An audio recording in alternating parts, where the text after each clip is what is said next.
Saludos amigos, gracias por la amabilidad de la compañía. Soy Cristino del Castillo. Me complace darles la más cordial bienvenida. Las relaciones entre Estados Unidos y Europa están pasando por un momento muy, pero muy delicado.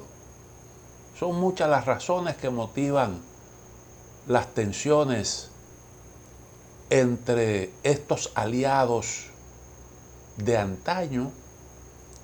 Hay, pudiéramos decir, que causas inmediatas, como por ejemplo la exigencia del presidente de Estados Unidos, Donald Trump, a Europa para que invierta en defensa el 5% de su Producto Interno Bruto. También la amenaza con imponer aranceles a los productos de la Unión Europea en respuesta al superávit comercial de los países europeos. Y en adición a esto, la administración estadounidense decidió iniciar conversaciones de paz con Rusia sin incluir a los líderes europeos. La posición de Donald Trump sobre esto yo creo que no es nueva, es conocida, porque recuerden ustedes que en su gobierno, en su primer gobierno, Donald Trump le impuso aranceles a una serie de productos europeos. Además de eso, la exigencia de que Europa gaste más en seguridad viene de aquellos tiempos, la que planteó el presidente Donald Trump. Entonces esto no puede sorprender a nadie. Y la posición con respecto a Ucrania, Donald Trump la explicó durante la campaña electoral y antes de eso. Antes de eso, siempre ha sostenido que esa guerra se pudo haber evitado, que si él hubiese sido el presidente no hubiera estallado, que Joe Biden cometió un error provocando, estimulando a Rusia para que interviniera en Ucrania. Y yo creo entonces que esas son situaciones que se veían venir. Ahora hay también otras causas que están un poco más en el fondo. Algunas de ellas las explicó el vicepresidente de Estados Unidos, el señor D.J. Vance, en su discurso en la conferencia de Múnich el viernes pasado.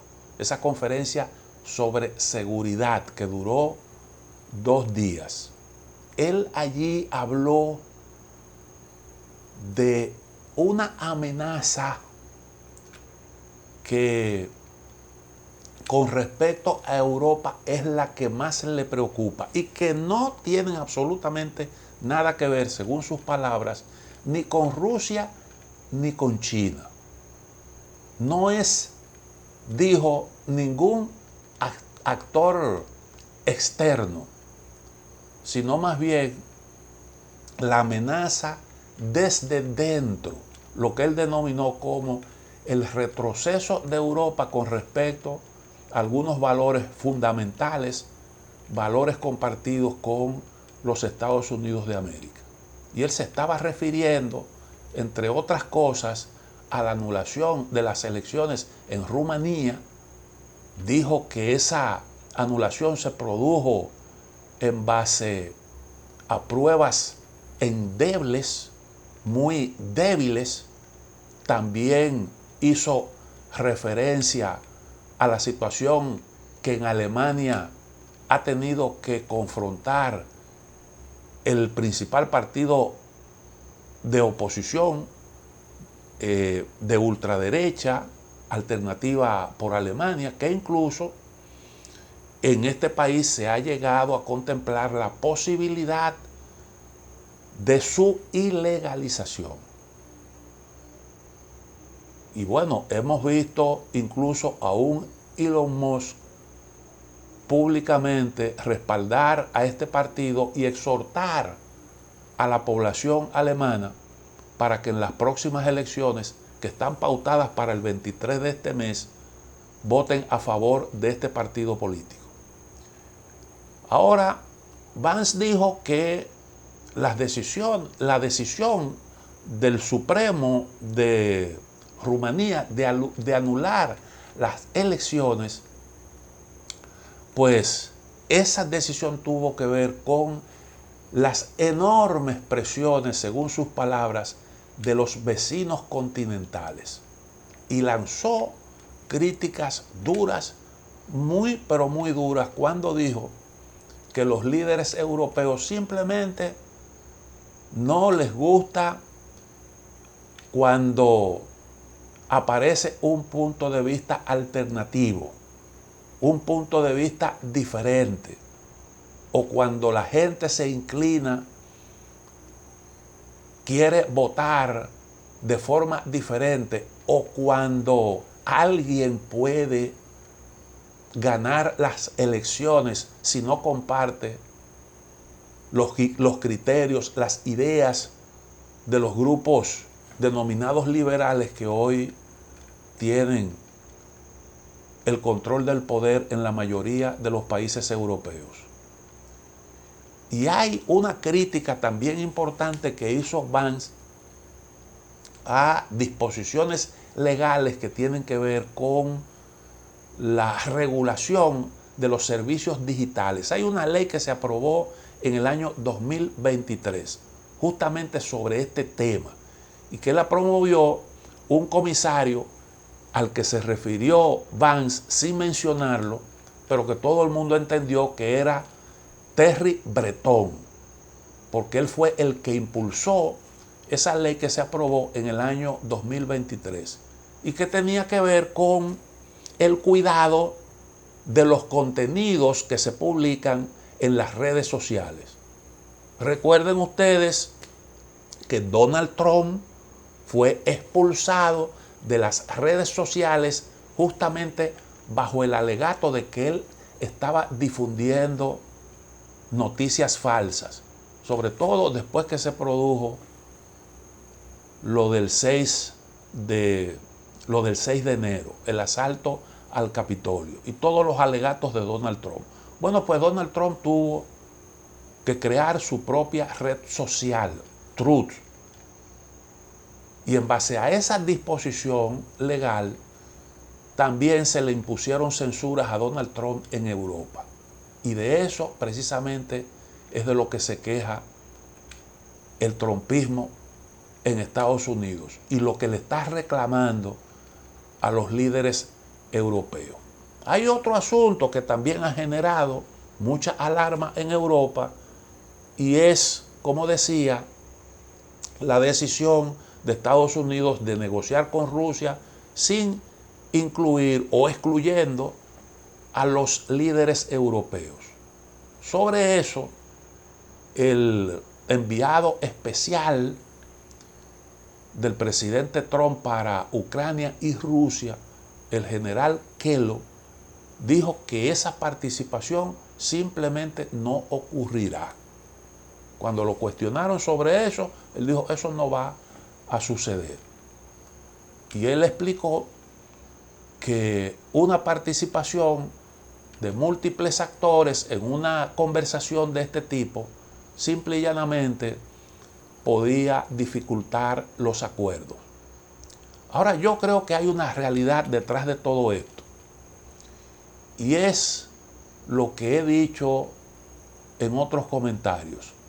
Lo que hoy algunos denominan como el occidente colectivo, Estados Unidos y sus aliados, se encuentra dividido en dos partes, una parte conservadora y otra parte liberal. Llámelo como usted quiera, pero eso yo creo que está a la vista de todo el mundo. El bloque liberal al que pertenecen la mayoría de los líderes europeos y los demócratas de Estados Unidos han enfrentado con dureza al sector conservador, que son los nacionalistas, los antiglobalistas, anti-inmigración, anti-LGTB, representados en Europa por líderes como Víctor Orbán de Hungría, Robert Fico de Eslovaquia, Alternativa por Alemania, y en Estados Unidos, pues obviamente por Donald Trump. El bloque liberal europeo se alineó con los demócratas de Estados Unidos y enfrentó a Donald Trump. Y Donald Trump se queja de que en su contra fue utilizado el poder, fueron en Estados Unidos utilizadas todas las agencias para sacarlo del escenario político. Y en Europa se le impusieron restricciones. Los líderes europeos participaron de alguna forma en la campaña electoral estadounidense. Y recuerden ustedes incluso a un Zelensky dándole respaldo a los demócratas. Y hoy en día, bueno, pues de alguna forma Donald Trump le pasa factura a esos con los que tiene diferencias que son muy, pero muy claras. Entonces, Donald Trump hoy persigue el desmantelamiento del Estado profundo en Estados Unidos e impulsa un proceso de recomposición política en Europa, promoviendo grupos conservadores que luchan por la toma del poder, como es el caso, por ejemplo, del Partido Reformista de Reino Unido, que encabeza Nigel Farage, que, como destacamos aquí en un programa de televisión, recibió un respaldo público de Elon Musk, lo mismo que Alternativa por Alemania.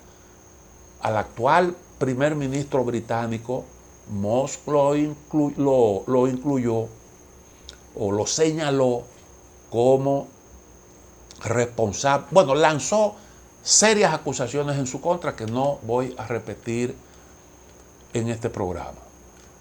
Bueno, tampoco es nueva esa situación, porque recuerden ustedes que Donald Trump, cuando fue presidente, en su primer mandato, promovió movimientos euroescépticos, estimuló públicamente el Brexit, la salida del Reino Unido de la Unión Europea, y ha mantenido muy buenas relaciones con líderes conservadores como Víctor Orbán. Pero además de eso, hay que recordar el intento de Donald Trump en su primer gobierno de entenderse, dirigido a lograr un entendimiento, una colaboración estrecha con el gobierno de Vladimir Putin. No lo dejaron, prácticamente no lo dejaron. Y los demócratas, pues, presentaron una acusación contra Rusia por supuestamente haber intervenido en el proceso electoral estadounidense a favor de Donald Trump. Incluso estuvieron a punto los demócratas de iniciar un juicio político bajo esa premisa. No se pudo porque no se lograron las evidencias suficientes que pudieran demostrar algún tipo de vínculo entre el gobierno ruso y el señor Donald Trump. Entonces, yo creo que ese es otro factor a tomar en consideración. Y déjenme decirle que curiosamente, Vladimir Putin tiene más afinidad ideológica con Donald Trump que los líderes europeos. Porque todos esos valores, todas esas creencias, todas esas posiciones que ya esbocé, los criterios con respecto a lo que es la familia, esos criterios tradicionales, las posiciones con respecto a los flujos migratorios, el tema del globalismo, todas esas posiciones que comparte Donald Trump, también las comparte Vladimir Putin, que es un detalle que no se puede perder de vista. Zelensky, creo yo, que ha cometido el error de confrontar al presidente Trump. Y ha pegado el grito al cielo diciendo que el miembro más influyente de la OTAN parece ser Vladimir Putin. Y según sus palabras, los caprichos de Putin tienden a, de alguna forma, bloquear las decisiones de la OTAN. Entonces, la exclusión de Europa de las negociaciones sobre Ucrania tiene que ver realmente con esto. Y hay también otras razones de tipo práctico. Por ejemplo, la presencia, ciertamente, como dijo el general Kellogg, de una gran cantidad de participantes, incluso sin unidad de criterio, como es el caso de la Unión Europea, pudiera esa participación entorpecer las conversaciones. Pero además de eso, Europa no tiene la capacidad para participar de tú a tú en esas pláticas con Rusia y con Estados Unidos, porque no tiene poder suficiente, ni militar ni económico. El canciller alemán, Olaf Scholz, dijo que Alemania no está en condiciones de dedicar el 2% de su PIB a la seguridad, y mucho menos el 5% como ha planteado Donald Trump, porque en Alemania existe una norma que impide o que establece un freno de deuda. Que Alemania tendría, para dedicar todos esos recursos a seguridad, tendría que endeudarse o hacer recortes brutales en el área de lo social, en el gasto social. Y eso, pues, en términos políticos implicaría una catástrofe. ¿Por qué? Porque es difícil usted mantenerse en el poder adoptando medidas draconianas como esa. Actualmente el presupuesto de la Unión Europea es de 100.000 millones de euros y la guerra en Ucrania absorbería, de continuarse, una cantidad, un volumen de recursos muy pero muy alto. Y obviamente, como dijo Víctor Orbán y como reconoció el propio ministro de Defensa de Alemania, esos recursos no existen. Esa posibilidad de cubrir sin el respaldo de Estados Unidos la demanda de la continuación de la guerra, el gasto que eso implicaría, pues eso sería realmente imposible. No está al alcance de la Unión Europea. El esfuerzo de Donald Trump por lograr un entendimiento, una solución política a la guerra en Ucrania, yo creo que va en beneficio de la propia Ucrania. Porque a todas luces el riesgo es que Ucrania pueda colapsar. Y un poco aquí pudiera repetirse aquella historia del año 2015, cuando se firmó el acuerdo de Minsk II. Ese acuerdo fue patrocinado por Alemania y por Francia, en las personas de Angela Merkel y François Hollande, porque se veía claramente que Ucrania podía sencillamente colapsar. Después entonces, Merkel y Hollande alegaron, cuando el cuestionamiento era prácticamente generalizado de lo que se produjo entonces, porque se le acusó a ambos líderes de Francia y Alemania de intervenir a favor de Putin, Merkel hizo la aclaración de que la idea era darle un respiro, darle tiempo a Ucrania, porque iba sencillamente a sucumbir. Y hoy este acuerdo puede evitar justamente eso. Ahora, además de eso, Europa, como dije en un comentario anterior, está pagando este alto precio por su incapacidad para evitar que le impusieran una guerra ahí en su vecindario. Y además de eso, no pudo cumplir, no supo cumplir con su responsabilidad de garantizar el cumplimiento de lo que se pactó en Minsk, que realmente iba en beneficio de Ucrania, porque ese acuerdo le permitía a Ucrania conservar el control de todo su territorio, concediéndole alguna autonomía a esas regiones, al Donbass, habitado mayoritariamente por una población de ascendencia rusa. Y naturalmente, pues, un aspecto importante de lo que se pactó fue la neutralidad de Ucrania.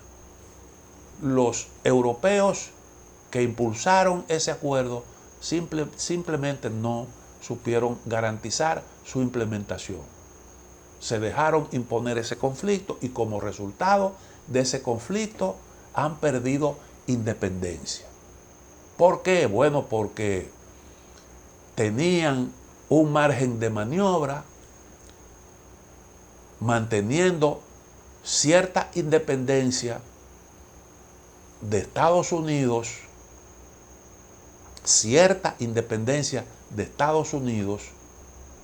porque tenían garantizado acceso a materias primas baratas que suplía Rusia. Y como consecuencia de la guerra, entonces pasaron a depender de Estados Unidos en materia energética. Y hoy ese nivel de dependencia ha convertido a la Unión Europea, además de los problemas económicos que está padeciendo, en un objeto de la geopolítica mundial en vez de un sujeto. Por esa razón, porque no tiene el peso económico ni tiene tampoco el peso militar. Y encima de eso, su situación de dependencia con respecto a Estados Unidos, que hoy le tira la carga pesada en lo que tiene que ver con Ucrania, se incrementó de manera sustancial como consecuencia de esa guerra. Bueno, así es como están planteadas las cosas. Europa está en una situación difícil, las contradicciones en el bloque occidental son muy agudas y todo esto tiene un tremendo impacto en la geopolítica mundial, en el curso de los acontecimientos que de forma acelerada están caminando al calor de todas estas cosas que se están cociendo a propósito de ese conflicto que pronto va a cumplir 3 años. Gracias por la amabilidad de la compañía.